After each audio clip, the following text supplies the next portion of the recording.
আমি দেখলাম ইলমে বেলায়েতের উপর প্রায় 700 আয়াত আছে। এখন 700 কোরআনুল কারীমের একটা হরফকে অস্বীকার করলে যে ফাসিক হয়ে যায়, কোরআনুল কারীমের একটা হরফকে অস্বীকার করলে যে কাফের হয়ে যায়, কোরআনুল কারীমের একটা হরফকে অস্বীকার করার কারণে যে মালাউন হয়ে যায়, আর কোরআনুল কারীমের 700 আয়াত অস্বীকার করে তার অবস্থা কি হবে? কিন্তু দুঃখের বিষয় 700 আয়াত অস্বীকার করে আউলিয়া কেরামের শানে বিরোধিতা করে, 700 আয়াতকে অস্বীকার করে আউলিয়া কেরামের মাজার ভেঙে চুরমার করে দিচ্ছে, 700 আয়াতকে অস্বীকার করে আউলিয়া কেরামের বিরুদ্ধে চারণ করছে। লা ইলাহা ইল্লাল্লাহ, লা ইলাহা, লা ইলাহা ইল্লাল্লাহ, লা ইলাহা, হাসবি রাব্বি জাল্লাল্লাহ, মা ফি কলবি গায়রুল্লাহ, নূর মুহাম্মদ, লা ইলাহা ইল্লাল্লাহ, লা ইলাহা,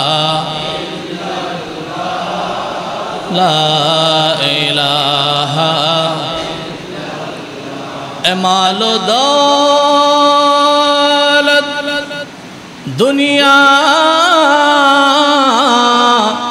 ارشتا فیبند، مال و دولت دنیا ارشتا فیبند، صنم قدا ہے جہاں لا الہ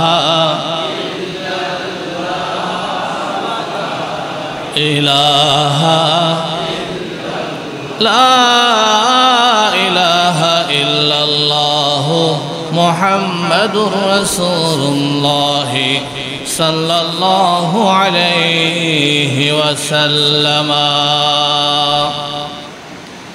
بسم اللہ الرحمن الرحیم، واتبع سبیل من اناب الی، صدق اللہ مولانا العظیم وصدق رسوله النبی الامین المکین الکریم الرؤوف الرحیم۔ مولاي صل وسلم دائما ابدا على حبيبك خير الخلق كلهم۔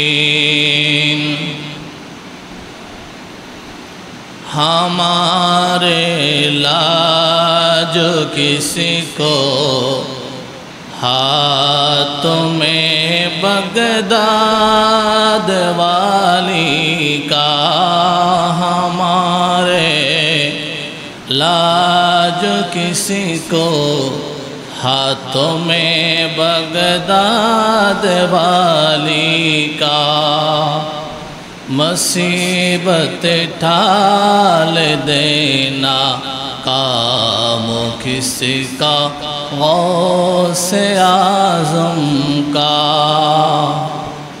مریدی لا تخف کہہ کر تسلی دی غلاموں کو، مریدی لا تخف کہہ کر تسلی دی غلاموں کو، قیامت تک رہے بے خوف بندہ غوث اعظم کا۔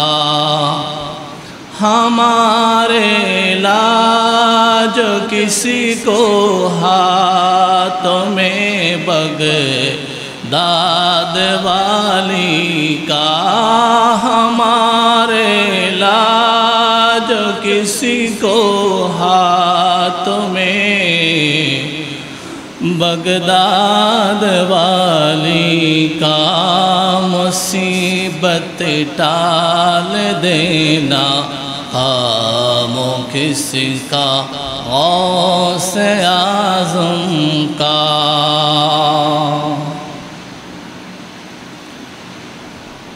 अल्हम्दुलिल्लाह अल्लाह पाक रब्बुल आलमीনের দরবারে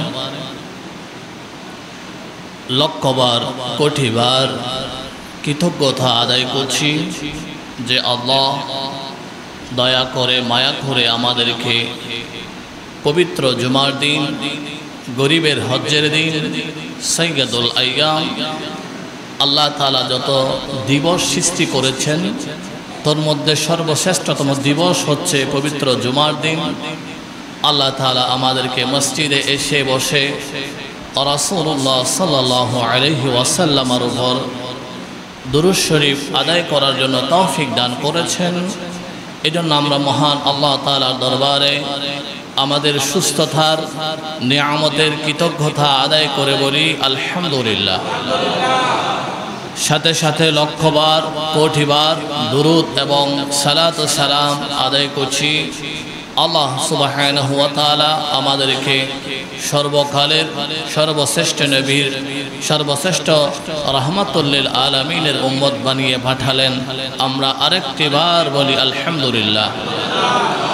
सरकार दो आलम नूर मुजस्सम सैयदुल मुरसलीन खातमुल अंबियीन शफीउल मुज़निबीन हुजूर पाक सल्लल्लाहु ताआला अलैहि वसल्लमर कदम मुबारके आमरा आरेकटिबार दुरूदेर नजराना आदाय करी बोली सकले बोली सल्लल्लाहु अलैहि वसल्लम। सम्मानीय आमार श्रद्धेय मुसल्लिने केराम, आज ঐতিহ্যবাহী শেখ বাহরুল্লাহ শাহী জামে মসজিদের জুমার খুতবার শিরোনাম হচ্ছে ইলমে বেলায়ত। আল্লাহ সুবহানাহু ওয়া তাআলা কিছু জ্ঞান অর্জন করাকে ফরজ করেছেন।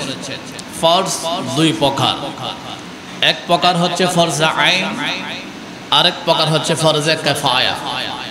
ফরজে আইন মানে এটা আপনাকে অবশ্যই অর্জন করতে হবে, আর ফরজে কিফায়া এটা আপনার পক্ষ থেকে যদি কেউ আদায় করে আপনার আদায় না করলে হবে। ফজরের নামাজ ফরজে আইন, জোহর আসর মাগরিব এশা ফরজে আইন, আর একজন মানুষ মারা গেল জানাজা হবে, এটা হচ্ছে ফরজে কিফায়া। ইলমে দ্বীন অর্জন করা এটা হচ্ছে ফরজে আইন। কুরআনুল কারীমের প্রথম শব্দ হচ্ছে ইকরা, তোমরা পড়ো, জ্ঞান অর্জন করো। এজন্য একজন মনীষী বলা হয়, একজন মনীষী বলেন ইকরাউল উম্মতি লা তাকরা, যেই জাতিকে আল্লাহ বানিয়েছেন পড়ার জন্য, এই জাতি এখন পড়ে না, না পড়ে সবকিছু করে। তো মুসলমান জাতি সভ্য জাতি, মুসলমান জাতি জ্ঞান গরিমা বিজ্ঞানের জাতি। তো ইলমে বেলায়ত এটা একটা জ্ঞানের শাখা। কুরআনুল কারীমের মধ্যে আল্লাহ সুবহানাহু ওয়া তাআলা বলেন তিবিয়ানাল লিকুল্লি শাইইন, আল্লাহ তাআলা প্রত্যেক জ্ঞান কুরআনুল কারীমের মধ্যে দান করেছেন। সায়েন্স, আর্টস, বায়োলজি, জিওলজি, যত জ্ঞান, অ্যান্থোলজি, যত জ্ঞান আছে সবগুলো কুরআনুল কারীমের মধ্যে আছে। তো কুরআনুল কারীমের মধ্যে যে জ্ঞান আছে তার মধ্যে অন্যতম একটা হচ্ছে ইলমে বেলায়ত। আমরা ইলমে তাওহীদ জানি, মানি। ইলমে তাওহীদ মানি তাওহীদের জ্ঞান, একত্ববাদের জ্ঞান, আল্লাহর কোনো শরীক নাই, আল্লাহর কোনো মেসাল নাই। আমরা একজনকে সেজদা দিই, তিনি কে? আমরা মুসিবতের মধ্যে পড়লে, আমরা দুঃখের মধ্যে পড়লে, চোখের পানি কেউ না দেখে মতো মুছলে আমরা একজনকে মনে মনে বলি, কেঁদে কেঁদে বলি, মোনাজাত করে বলি, তাহাজ্জুদের নামাজে দাঁড়িয়ে বলি, তিনি কে? আল্লাহ। আল্লাহ সম্পর্কে যে জ্ঞান, এগুলো হচ্ছে তাওহীদের জ্ঞান। আর রাসূল সাল্লাল্লাহু আলাইহি ওয়াসাল্লাম সম্পর্কিত যে জ্ঞান, এগুলো হচ্ছে নবুয়ত, রাসালাত সম্পর্কিত জ্ঞান। আর আউলিয়ায়ে কেরাম সম্পর্কিত যে জ্ঞান, এগুলো হচ্ছে ইলমে বেলায়তের জ্ঞান। জোরে বলি সুবহানাল্লাহ। আল্লাহ সুবহানাহু ওয়া তাআলা বলেন লাইসা কামিসলিহি শাইউন ফিল আরদি ওয়ালা ফিস সামা। আল্লাহর মতো স্রষ্টা, আল্লাহর মতো মহান, আল্লাহর মতো দাতা পৃথিবীতে আর কেউ নেই, কখনো ছিল না, হবে না, হয়নি। আর রাসূলুল্লাহ সাল্লাল্লাহু আলাইহি ওয়াসাল্লাম বলেন, আইয়ুকুম মিসলি, আমার মতো তোমরা কে আছো? কেউ নাই। রাসূলুল্লাহ সাহারি ছাড়া, ইফতার ছাড়া রোজা রাখতেন। সাহাবীরা দেখে সাহারি ছাড়া, ইফতার ছাড়া রোজা রাখা শুরু করে দিলেন। দিনের বেলা বেহুশ হয়ে পড়ে গেল। রাসূলুল্লাহ বললেন, কিরে এই সাহাবী বেহুশ হয়ে পড়লা কেন? অন্যান্য সাহাবীরা বলে, ইয়া রাসূলুল্লাহ, আপনাকে দেখে দেখে উনি না খেয়ে রোজা রাখার জন্য চেষ্টা করছিল, তো গত রাতও খাই নাই, এর আগের রাতও খাই নাই, আজকে 3 দিন না খেয়ে রোজা রেখেছে।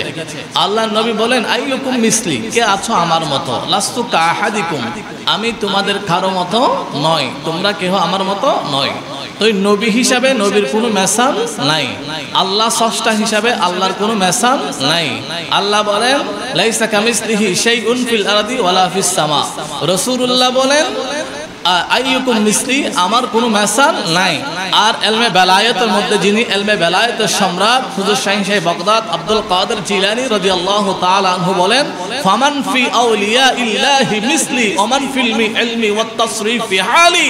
ওলি জগতের মধ্যে যত আউলিয়া کرام আছে, আমি গৌসে পাকের মতো আর কোনো ওলি নাই। তাহলে আমরা জানলাম ইলমে বেলায়েত জ্ঞানের একটা শাখা, প্রশাখা।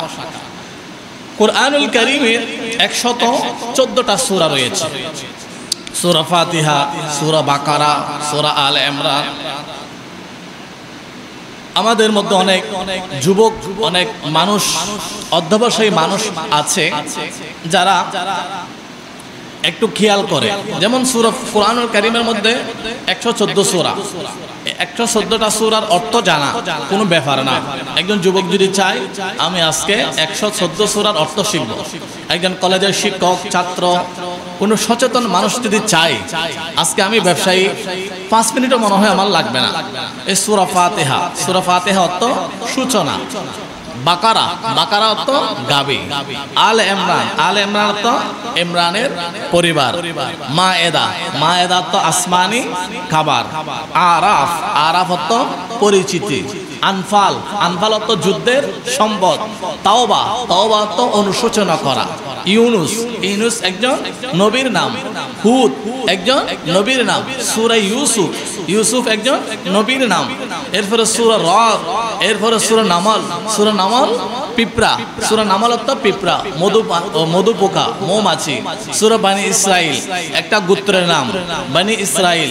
এরপরে সূরা মারিয়াম একজন আল্লাহর বান্দিনীর নাম। এরপরে সূরা কাহাফ একটি গোত্রের নাম। এই যে আমি যে সূরাগুলো বললাম এগুলো হচ্ছে কোরআন শরীফ যে 30 পারা আছে, 30 পারার প্রথম 15 পারা যে সূরাগুলো আছে এগুলো আমি আপনাদের সম্মুখে অর্থসহ বললাম, মনে হয় 2 মিনিটও লাগে নাই। এভাবে কেউ যদি চায় কোরআনুল কারীমের 30টা সূরার আমি অর্থসহ শিখব, নামটা শিখব, এখানেই অনেক কিছু আছে। তো আমরা দেখলাম সূরা মারিয়াম, মারিয়াম একজন মহিলার নাম, মহিয়সী রমণীর নাম, যিনি ঈসা রুহুল্লাহর আম্মা জান। আপনারা যারা ডান পাশে বসছেন মসজিদের দান বক্সটা আপনারা চালিয়ে দিন। যারা মসজিদের জন্য হাদিয়া দিবেন আপনারা হাদিয়াগুলো হাতে নিয়ে নিন, আওয়াজ না করে হাতে হাতে এটা চালিয়ে দিন। আমাদের মসজিদের উন্নয়নের কাজ চলছে, আপনারা যতটুকু পারেন আপনাদের সামর্থ্য মোতাবেক মসজিদের উন্নয়নের জন্য আপনারা দেওয়ার জন্য চেষ্টা করবেন। আল্লাহ তাআলা কবুল করুন, সকলে বলি আমিন। আল্লাহুম্মা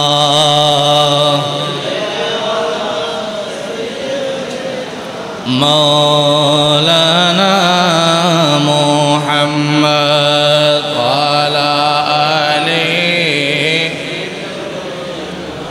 মাওলানা মুহাম্মদ। এমন ঘরে যেতে হবে যে ঘরের নাই বিছানা,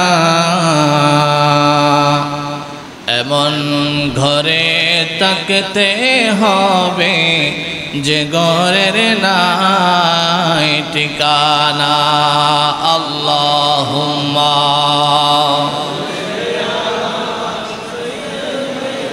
মাওলানা মুহাম্মদ আলা আলিহি সাইয়্যিদিনা মাওলানা মুহাম্মদ। কুরআনুল কারীমের প্রথম 15 পারা সূরাগুলো আমি বললাম। এখানে যে সূরা মারিয়াম, মারিয়াম একজন মহিলার নাম। মহিলাটাকে হযরতে ঈসা রূহুল্লাহর আম্মা জান। আপনারা যারা একেবারে পিছনে বসছেন, আমি যে কথাগুলো বলছি সবাইকে আমার কথার আওয়াজটা স্পষ্ট বুঝতে পারছেন? পিছনের যারা বসছেন তারা কি বুঝতে পারছেন? হ্যাঁ, আচ্ছা। যেহেতু নতুন স্পিকারের জন্য আপনারা বুঝছেন কিনা বা বোঝা যাচ্ছে কিনা আমি জিজ্ঞাসা করছি। তো ঈসা রূহুল্লাহর আম্মা জানার নাম কি? মারিয়াম। তো মারিয়াম ইনি একজন আল্লাহর ওলি ছিল। কুরআনুল কারীমের মধ্যে যে জ্ঞানের শাখা পোশাকা রয়েছে তার মধ্যে অন্যতম ইলমে বেলায়াত। তো আল্লাহ সুবহানাহু ওয়া তাআলা মারিয়ামকে কি দিয়েছেন? ইলমে বেলায়াত দিয়েছেন। এরপরে যে সূরাটা আছে এই সূরাটার নাম হচ্ছে সূরা কাহাফ। এই সূরা কাহাফ অর্থাৎ একটা গোত্র, একটা গুহা। যেই গুহার মধ্যে 7 জন যুবক ঘুমিয়েছিল 309 বৎসর। সুবহানাল্লাহ বলবেন না?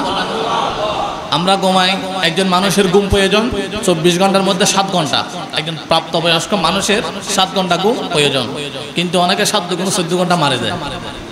আবার অনেকে আছে 3 7 21 ঘন্টা ঘুম। কোথায় ঘুমে? দুপুরে ঘুমে, সকালে ঘুমে, রাতেও ঘুমে। তো চেতন কখন থাকো? বলে এখন আছি আর কি চেতন। তো একজন প্রাপ্তবয়স্ক মানুষের মেডিকেল সায়েন্টিস্ট বলতে কয় ঘন্টা? 7 ঘন্টা। আর শিশুদের ক্ষেত্রে সেটা 12 হতে 13 ঘন্টা 14 ঘন্টা। যারা 2.5-3 বছরের শিশু ওদের ঘুম একটু বেশি প্রয়োজন। তো আমরা ঘুমাই, ঘুম এটা আমাদের জন্য দরকার। অনেকে আছে ঘুম ছেড়ে একেবারে রাত দিন একাকার করে ব্যবসার মধ্যে নিমগ্ন হয়ে যায়। এখন অনেকে আছে রাজনীতির মাঠ গোছানোর জন্য রাত দিন একাকার করে দিচ্ছে ঘুম না গিয়ে। বলো তো রাতেও ঘুম নাই, দিনেও ঘুম নাই, একটু মাঠ গোছাতে হচ্ছে। কিন্তু ঘুম আপনার জন্য প্রয়োজন। আল্লাহ তাআলার প্যারা হাবিব বলেন, ইন্না লিজাসাদিকা আলাইকা হাক্কান ওয়া লিআইনাইকা আলাইকা হাজ্জান। আপনার উপর আপনার শরীরের হক রয়েছে, আপনার চোখের হক রয়েছে। চোখের হক কি? ঘুমানো। আপনি ঘুমাবেন। এই ঘুম থেকে মানুষের আপনার আইকিউ, মানুষের জ্ঞান লোপ পায়। ঘুম যদি বেশ কম হয় মানুষের শারীরিক সুস্থতা এটা কি হয়? হ্রাস পায়, অসুস্থতা বৃদ্ধি পায়। এই জন্য যেটা আমাদের রুটিন মোতাবেক ঘুম, এটা আমাদের যেতে হবে। আবার অনেকে রাত জেগে, মানে সারা রাত জেগে থাকে, শেষ রাত্রে ঘুমায়। ওই ঘুমটা আদর্শ ঘুম না। আদর্শ ঘুম হচ্ছে আপনি এশারের পরে, এশারের নামাজের পরে কিংবা আগে খেয়ে নেবেন, 3-4 ঘন্টা পরে 10টার দিকে ঘুমাবেন, আবার এদিকে রাত 4টা 5টা 6টার দিকে উঠে যাবেন। এটা হচ্ছে আদর্শ ঘুম। আপনি শেষ রাতে 1 ঘন্টা 3 ঘন্টা ঘুমিয়ে যে তৃপ্তি পাবেন, আপনি রাত 10টা 11টার দিকে 1 ঘন্টা ঘুমিয়ে সেই তৃপ্তি পাবেন। এটা মেডিকেল সায়েন্টিস্টও বলে রাতের প্রথম ভাগের 1 ঘন্টার ঘুম আর শেষ ভাগের 3 ঘন্টার ঘুম সমান। এটার অনেক ব্যাখ্যা আছে মেডিকেল সায়েন্টিস্ট, আমি এগুলো দিচ্ছি না। তো ঘুমটা মানুষের জন্য কি প্রয়োজন? পরিমিত ঘুম। কিন্তু সূরা কাহাফের মধ্যে আল্লাহ তাআলা বর্ণনা করছেন কিছু যুবক ছিল, তারা 309 বৎসর ঘুমিয়েছে। এটা একটা আশ্চর্যজনক কথা না? এটা কারা ঘুমিয়েছে? বলে যারা ঘুমিয়েছে তারা সাধারণ নয়, তারা অসাধারণ মানুষ। অসাধারণ মানুষ আল্লাহ কি রকম? বলে তারা হচ্ছে আউলিয়ায়ে কেরাম। জোরে বলি সুবহানাল্লাহ।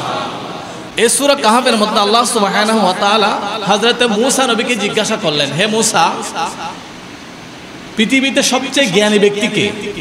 মূসা বলেন, পৃথিবীতে সবচেয়ে জ্ঞানী ব্যক্তি হয় যাকে আল্লাহ তাআলা নবুয়ত দেন, তিনি তো জ্ঞানী ব্যক্তি। সুতরাং আমি নবী, আমি হব জ্ঞানী ব্যক্তি। বলে আল্লাহ আমি? আল্লাহ তাআলার কাছে এই কথাটা পছন্দ হয় নাই। আল্লাহ তাআলা বলেন, না, তোমার চেয়ে আরো বড় জ্ঞানী ব্যক্তি আছে। বলে আল্লাহ আত্তাবিউকা, আমি একটু তার সুহবত চাই, তার সঙ্গ চাই। আমার চেয়ে যে বড় জ্ঞানী ব্যক্তি আছে তার সাথে আমি একটু সাক্ষাৎ করতে চাই। বলে সাক্ষাৎ করতে গেলে তোমাকে 3 দিন হাঁটতে হবে। রাতে দিনে 3 দিন হাঁটতে হবে, সাথে কিছু খাবার নাও, খাবার নিয়ে তুমি হাঁটো, হাঁটতে হাঁটতে মারাজাল বাহরাইন, তুমি বাহরাইন নামক জায়গায় যখন যাবা তোমার মধ্যে একটা মরা মাছ থাকবে, বাজা মাছ। ওই বাজা মাছটা, মরা মাছটা জীবিত হয়ে যাবে। জীবিত যেখানে হবে সেখানে তুমি তাকে দেখতে পাবে। আমার একজন বান্দা সেখানে আছে যার জ্ঞান তোমার জ্ঞানের চাইতে অনেক বেশি। মুসা কালিমুল্লাহ, তার সাথে নিলেন ইউশা ইবনে নুন, তার একজন সফর সঙ্গী। আপনারা কোথাও সফর করলে সফর সঙ্গী নেওয়া, সফর করার সময় আপনার যদি সামর্থ্য থাকে একজন সফর সঙ্গী নিয়ে যাওয়া, এটা হচ্ছে সুন্নাহ। আপনার সামর্থ্যের মধ্যে থাকলে, আপনি অসুস্থ, আপনি ডাক্তারের কাছে যাচ্ছেন, সাথে আপনার একজন ছেলেকে নিয়ে যাবেন। কিন্তু দেখা যায় মা বাবা যখন বয়স্ক হয়, টাকা পয়সা একটু ছাড়া হয়, ছেলেরা মা বাবাদেরকে একা একা ডাক্তারের কাছে পাঠায়, মা বাবাকে গুরুত্ব দেয় না। না, মা বাবাকে গুরুত্ব দিতে হবে। ডাক্তারের কাছে গেলে ছেলেরা, যে সন্তানগুলো আছে ছেলে মেয়ে, ওনারা ডাক্তারের কাছে মা বাবাকে নিয়ে যাবে। কারণ কোথায় হয়তো মাথা ঘোরানি হতে পারে, মাথা ব্যথা হতে পারে। এটা তো ছোট সফর, ছোট সফর হোক কিংবা বড় সফর হোক, সফরে একজন সাথে সঙ্গী রাখা, এটা হচ্ছে রাসূল পাকের কি সুন্নাহ। হযরত মুসা কালিমুল্লাহকে আল্লাহ তাআলা নির্দেশ দিলেন, তুমি একজন সঙ্গী নিয়ে সফর করো। ইউশা ইবনে নুনকে নিয়ে সফর করলেন। এখন একটা বাজা মাছ নিলেন, বাজা মাছ জীবিত হয়ে যাবে। হ্যাঁ, ইলমে বেলায়েত বলা হয় এটা, যেটা আমাদের দেখার পক্ষে অসম্ভব, কিন্তু এটা বাস্তবিক পক্ষে সম্ভব। আমার পক্ষে অসম্ভব, হযরতে শাহ আমানতের পক্ষে সম্ভব। আমার পক্ষে অসম্ভব, হযরতে পীর কাতাল শাহর পক্ষে সম্ভব। আমার পক্ষে অসম্ভব, মুহসিন আউলিয়া রাদিয়াল্লাহু তাআলা আনহুর পক্ষে সম্ভব। আমাদের পক্ষে অসম্ভব যায় নামাজ বিছিয়ে সাগর পাড়ি দেওয়া। কিন্তু বাবা শাহজালালকে যদি জিজ্ঞাসা করি, আপনি বাংলাদেশে কিভাবে আসলেন, বলে আমি জায়নামাজ বিছিয়ে সাগর পাড়ি দিয়ে আসলাম।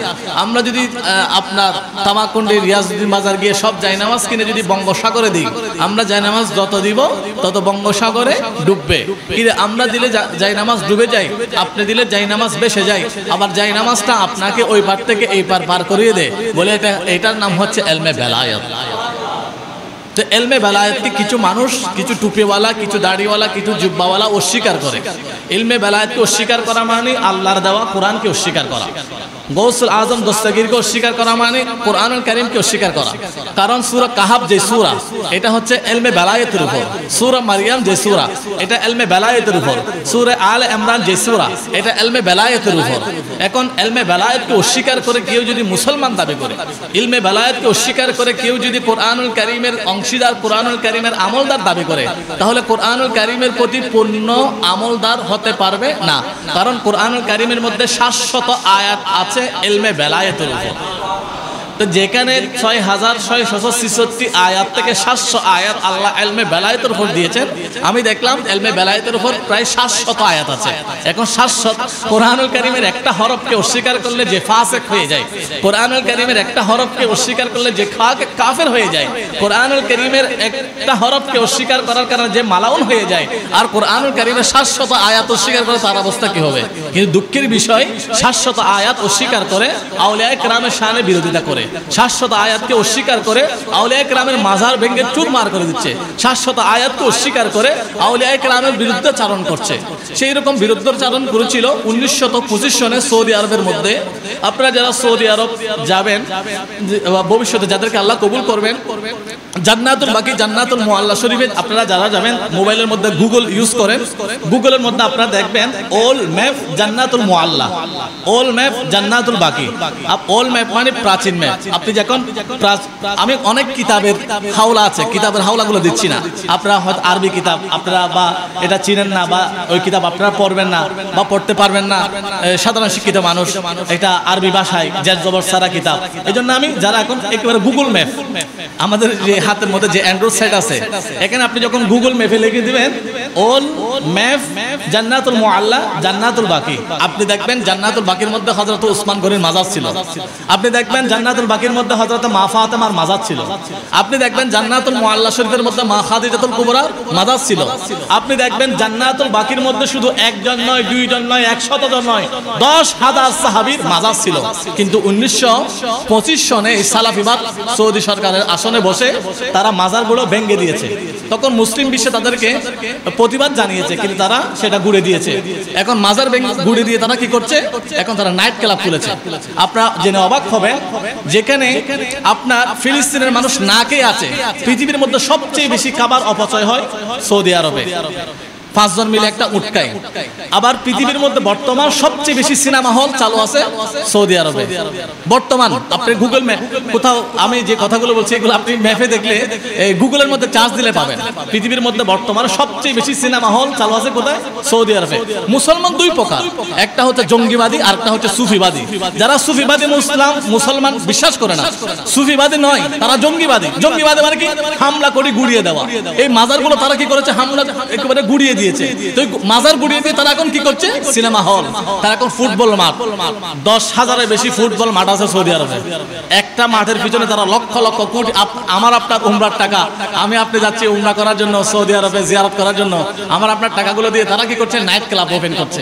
তারা সৌদি আরবে জেদ্দা সি বিচে যাবেন, সি বিচে গেলে আপনি বুঝতে পারবেন না যে এটা একটা সৌদি আরব, এটা যে রসুলের পাকের একটা পবিত্র ভূমি, এটা বোঝা যাবে না। তো এখন সুফিবাদকে যারা বিশ্বাস করবে না, ইলমে বেলায়েত যারা বিশ্বাস করবে না, কোরআনুল কারীমের ভাষ্য মতে তারা পরিপূর্ণ মুসলমান হতে পারবে না। আমি সূরা কাহফের কয়েকটা আয়াত কোট করছি। হযরত মূসা কালিমুল্লাহ বলেন, আল্লাহ আমি নবী হয়েছি, আপনি আমাকে কিতাব দিয়েছেন, আপনি আমাকে কিতাব অবতীর্ণ করেছেন, কিন্তু আমি সেই ব্যক্তির সন্ধান চাই যে ব্যক্তি আমার চাইতে বেশি জ্ঞানী। আল্লাহ বলেন ঠিক আছে, তুমি তাহলে ওখানে যাও। ক্বালা লাহু মূসা হাল আত্তাবিউকা আলা আন তুআল্লিমানি মিম্মা উল্লিমতা রুশদা। সূরা কাহফ আয়াত নং 66। মূসা কালিমুল্লাহ গেলেন, গিয়ে দেখলেন মরা মাছটা জীবিত হয়ে গিয়েছে। এই মরা মাছটা জীবিত হওয়ার যেখানে জীবিত হয়েছে সেখানে ইউশা ইবনে নুন বলতে ভুলে গিয়েছে। আরো কিছু পথ চলে গেল, বলে মাছ কোথায়, বলে মাছ তো জীবিত হয়ে অনেক আগে চলে গেছে, আমি আপনাকে বলতে ভুলে গিয়েছি। বলে কোন জায়গায় মরা মাছটা জীবিত হয়েছে, বলে ওই জায়গায়। বলে চলো সেই জায়গায় যাই। সেই জায়গায় গেলেন, দেখলেন আল্লাহর একজন বান্দা যার নাম হযরত খাদা খিজির আলাইহিস সালাম। জুড়ে বলি সুবহানাল্লাহ। খাদা খিজির আলাইহিস সালামকে বললেন, হাল আত্তাবিউকা, এ আল্লাহর বান্দা, আল্লাহ তাআলা আমাকে প্রশ্ন করলেন, মূসা সবচেয়ে বড় জ্ঞানী ব্যক্তিকে, আমি মনে করলাম সবচেয়ে বড় জ্ঞানী ব্যক্তি আমি, কিন্তু আমি আমার নিজেকে সবচেয়ে বড় জ্ঞানী ব্যক্তি বলে আল্লাহর কাছে জবাব দিয়েছিলেন। আল্লাহ আমাকে উত্তর দিলেন, আমার চাইতে বড় জ্ঞানী ব্যক্তি আপনি। এজন্য আপনাকে অনুসরণ করার জন্য, আপনার দেখা পাওয়ার জন্য আমি আল্লাহর দরবারে ফরিয়াদ করেছি। আল্লাহ তাআলা আমার ফরিয়াদ কবুল করেছেন। আমি আপনার কাছে আসলাম আপনার কাছ থেকে কিছু জ্ঞান অর্জন করার জন্য। মূসা কালিমুল্লাহ ইনি আল্লাহর একজন নবী। মূসা কালিমুল্লাহ আল্লাহর একজন, সকলে বলি না, মূসা কালিমুল্লাহ আল্লাহর একজন নবী। হযরত খিজির আলাইহিস সালাম আল্লাহর একজন ওলি। ওলি গেলেন, নবী গেলেন ওলির কাছে বেলায়েত, ইলমে বেলায়েত শেখার জন্য। এখন খিজির আলাইহিস সালাম বলেন, আমার কাজগুলো তো একটু উল্টা পাল্টা, আপনি কি আমার কাছে আমার সাথে থাকতে পারবেন? বলে হ্যাঁ। আতাসবিরু, আপনি কি ধৈর্য ধারণ করতে পারবেন? বলে হ্যাঁ, আমি ইনশাআল্লাহ ধৈর্য ধরতে পারবো। এখন গেলেন, ফাতালাকা হাত্তা ইদা রাকিবা ফিস সাফিনা, একটা নদী পার হচ্ছে, নদী পার হতে নৌকা লাগে। এখন নৌকা দিয়ে নদী পার হচ্ছে, কেউ পার করাচ্ছে না, একজন বালক পার করিয়ে দিয়েছে। পার করিয়ে দেওয়ার পরে খিজির আলাইহিস সালাম কি করলেন, ওই নৌকাটা ফুল করে দিলেন। ফুল করে দেওয়ার পরে নৌকাটা পানির মধ্যে ডুবে গেল। এখন মূসা কালিমুল্লাহর একটু মাথা মেজাজ গরম ছিল, উনি প্রতিবাদ করলেন। আমাদের মধ্যে আছে না গরম প্রতিবাদ, মানে আগে পিছনে দেখে না গরম জনতা কতগুলো আছে, তো উনি গরম গরম প্রতিবাদ করলেন। প্রতিবাদ করার সাথে সাথে মূসা কালিমুল্লাহ যখন প্রতিবাদ করলেন, খিজির আলাইহিস সালাম বললেন, ইন্নাকা লান তাসতাতিয়া মাইয়া সাবরা, আমি কি বলি নাই আপনি আমার সাথে ধৈর্য ধারণ করতে পারবেন না? বলে ঠিক আছে, আমি আর বলবো না, আপনি যা করেন তা দেখবো, কিছু বলবো না। এখন গেলেন, আর একটু পরে গেলেন, দেখলেন কতগুলো বালক খেলা করছে, খেলাধুলা করছে। ওখান থেকে সবচেয়ে সুন্দর বালকটাকে হাত্তা ইদা লাকিয়া গুলামান ফাকাতালা, গলা টিপে মেরে ফেললেন। এখন মূসা কালিমুল্লাহর মেজাজ গরম, বলে আপনি কি অবাক, এখানে সবচেয়ে সুন্দর এই ছেলেটা, আপনি এটাকে গলা টিপে মেরে ফেললেন? বলে আমি কি আপনাকে বলি নাই ইন্নাকা লান তাস্তাতিয়া মাইয়া সাবরা, আপনি আমার সাথে ধৈর্য ধারণ করতে পারবেন না? বলে ঠিক আছে আমি আর বলবো না, এমনি দেখবো। আরেকটু গেলেন, তাদের কাছে পেটের ক্ষুধা লেগেছে, এখন কিছু খাবার চাচ্ছে, বলে কিছু খাবার দেন। এখন খাবার দেয় নাই, খাবার না পেয়ে তারা চলে আসলো। আসার সময় দেখলো একটা ঘরের দেওয়াল ভেঙে গেল, ওই দেওয়ালটা ঠিক করে দিচ্ছে। দেওয়ালটা যখন ঠিক করে দিচ্ছে তখন মুসা কালিমুল্লাহ বলেন, কি আপনি দেওয়াল ঠিক করে দিচ্ছেন? আমরা ওদের বাড়িতে গেলাম, ওরা বড় লোক, আমরা খাবার চাইলাম, আমাদেরকে খাবার দেয় নাই, কিন্তু আপনি আবার দেওয়াল ঠিক করে দিচ্ছেন, এটা তো বুঝলাম না।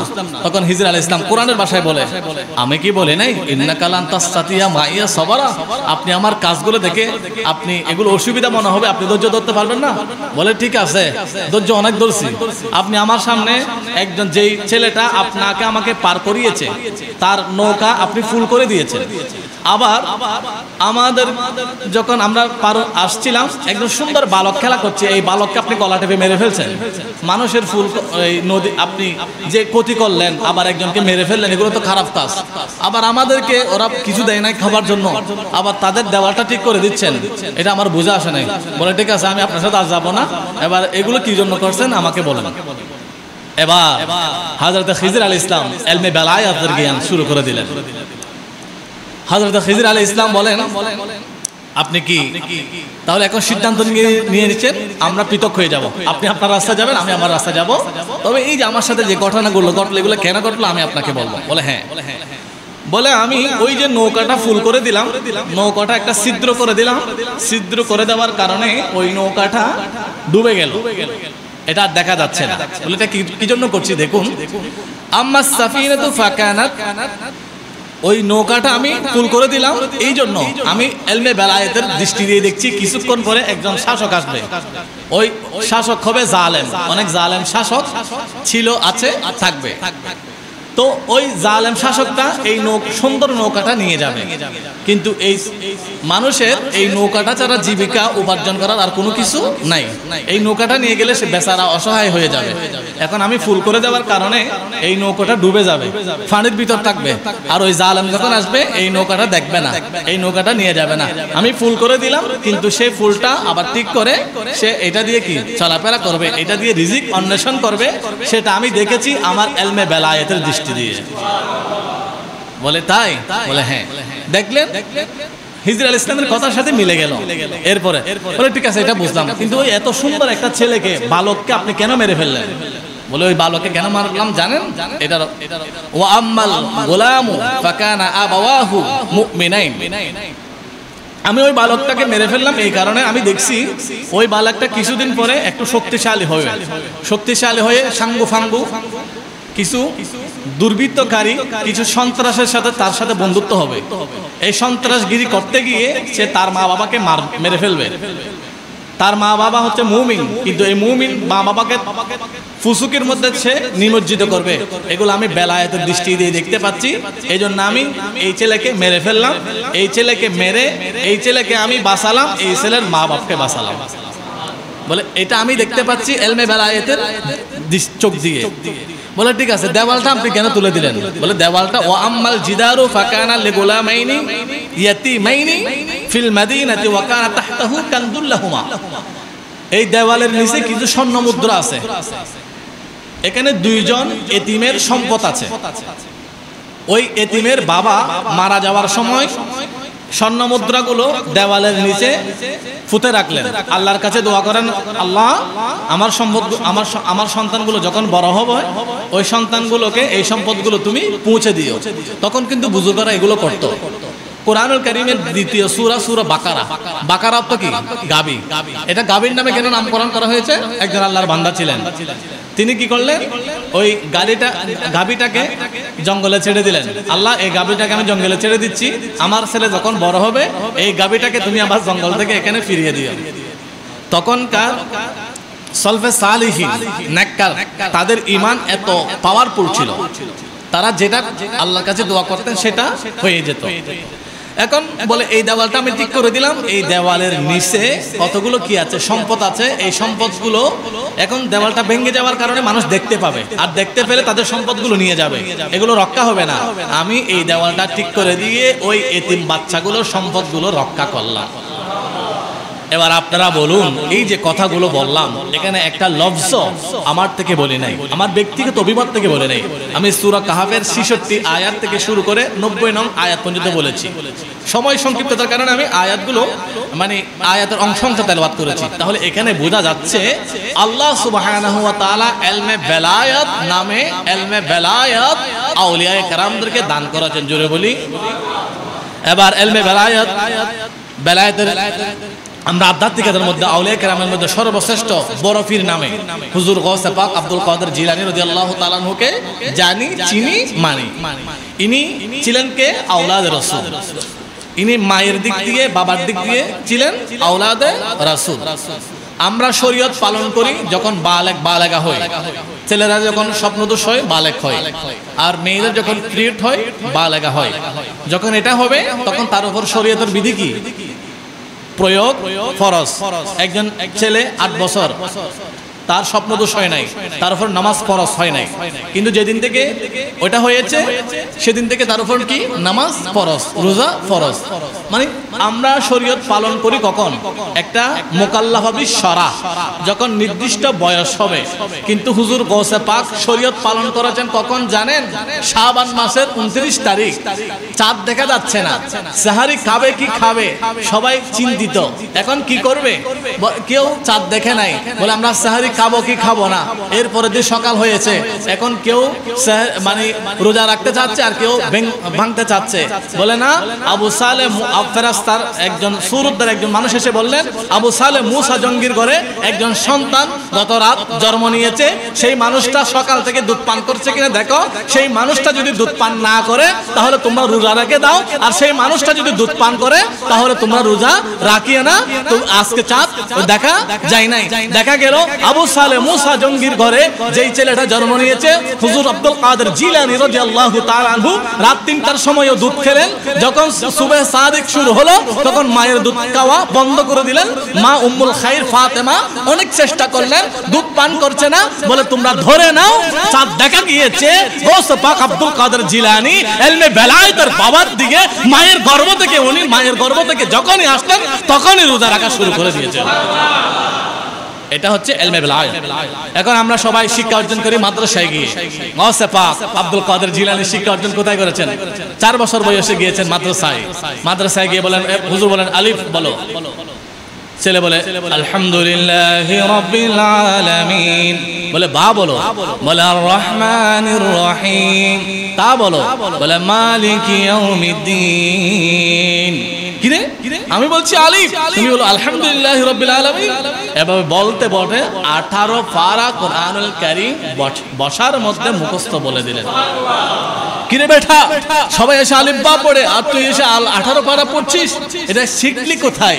বলে হুজুর আমি মায়ের গর্ভে ছিলাম, আমার মা আমাকে গর্ভে নিয়ে কোরআনুল কারীম তেলাওয়াত করতেন, আর আমি মায়ের গর্ভে আমার মায়ের সাথে সাথে আমিও পড়ে পড়ে 18 পারা কোরআনুল কারীম মুখস্থ করে নিলাম।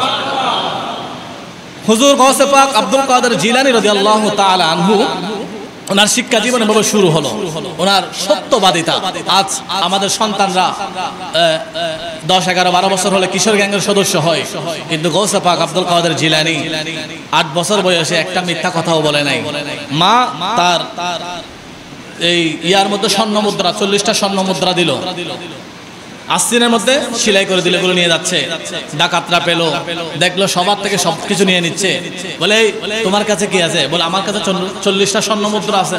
বলো কি? বলে হ্যাঁ। দেখলেন 40টা স্বর্ণ মুদ্রা। বলে তুমি এটা বলেছো কেন? আমরা তো জানতাম না এগুলো তোমার কাছে আছে। বলে আমার মা বলেছে মিথ্যা না বলার জন্য, এর জন্য আমি মিথ্যা বলি নাই। উনি এই ডাকাত 60 জন ডাকাত সর্দার সবাই সাথে সাথে তওবা পড়ে মুসলমান হয়ে গেল, মুমিন হয়ে গেল। বলে যে আল্লাহ আমাদেরকে সৃষ্টি করেছে সে আল্লাহকে আমরা মানি না, আর এই বাচ্চাটা মাকে ভয় পেয়ে সত্য কথা বলছে, মিথ্যা বলে নাই। তারা গৌসে পাকের হাতে তওবা করে মুসলমান হয়ে মুমিন হয়ে গেল, মুত্তাকি হয়ে গেল। এভাবে গৌসে পাকের বর্ণাঢ্য জীবন।